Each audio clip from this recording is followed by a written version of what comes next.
حج پر جانے والے اور عمرہ پر جانے والے جانتے ہیں کہ وہاں ایک نماز کا ثواب 1,00,000 ہے، اور بیت اللہ شریف پر ہر وقت 120 رحمتیں اترتی ہے، 60 طواف کرنے والے کو، 40 نماز پڑھنے والے کو، اور 20 تو صرف بیت اللہ کو دیکھنے والے کو ملا کرتی ہے۔ یہ ایسی چیز ہے کہ اس کا دیکھنا بھی عبادت ہے، وہ کتنے اعزاز کی اور مقام اور مرتبے کی چیز ہے۔ اسی طرح یہ رمضان المبارک میں اللہ عز و جل نے مومن کا امتحان لیا۔ یہ حج کی جو ترتیب آتی ہے، ذی الحجہ کا جو سیزن آتا ہے، حج کا جو مہینہ اور قربانی کا جو وقت آتا ہے، اس کی ترتیب سمجھنا ہے کہ رمضان المبارک میں زکوٰۃ ادا کر کے بندے نے مال کا امتحان دیا، زکوٰۃ ادا کر کے مال کا امتحان دیا، روزہ رکھ کر اپنے نفس اور اپنی جان کا امتحان دیا کہ میں اللہ کے نام پر اپنی مرغوب کھانے پینے کی چیزیں اور بیوی کی ملاقات کو چھوڑنے کے لیے تیار ہوں۔ تو اس عمل پر انعام اللہ تعالیٰ عید کی شکل میں دیتے ہیں، عید الفطر کی شکل میں دیتے ہیں، لیکن جو بڑی سرکار ہوتی ہے نا، جو بڑا انعام دینا چاہتے ہیں، ان کی شان نرالی ہوتی ہے، وہ انعام اپنے پاس بلا کر بھی دیتے ہیں، ایکسٹرا پرائز اور گفٹ بھی عطا کرتے ہیں۔ تو عید الفطر کی شکل میں انعام مل چکا ہے، لیکن ایک بہت بڑی تعداد کو اللہ تعالیٰ ہر سال سفر حج پر بلا کر، اپنے در پر بلا کر، عرفات میدان میں بلا کر، بیت اللہ میں بلا کر وہ انعام اور وہ اس کا پرائز عطا کرتے ہیں جو اس نے نفس اور جان اور مال کی قربانی دی ہے، اس کا انعام وہاں بلا کر دیتے ہیں۔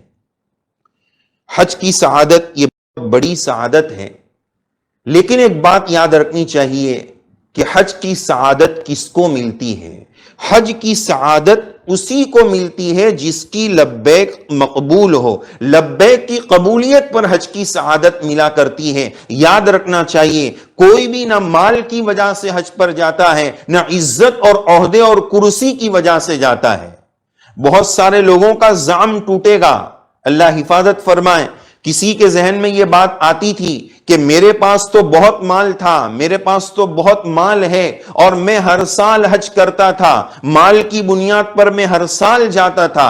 اللہ تعالیٰ بتا رہے ہیں کہ دیکھو اس سال کی لبیک نہیں لکھی ہوئی تھی تو تم نہیں آ سکتے ہو۔ مال کی بنیاد پر جاتے تو مال تو اس سال بھی ہے لیکن نہیں جا پا رہے ہو۔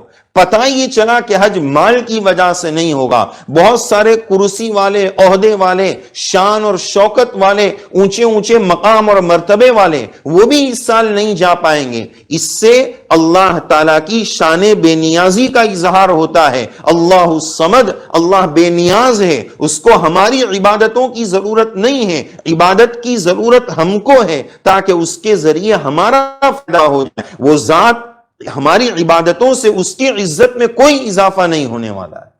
تو بہرحال یہ بات یاد رکھنی چاہیے کہ حج کی سعادت اسی کو ملتی ہے جس کی لبیک ہو۔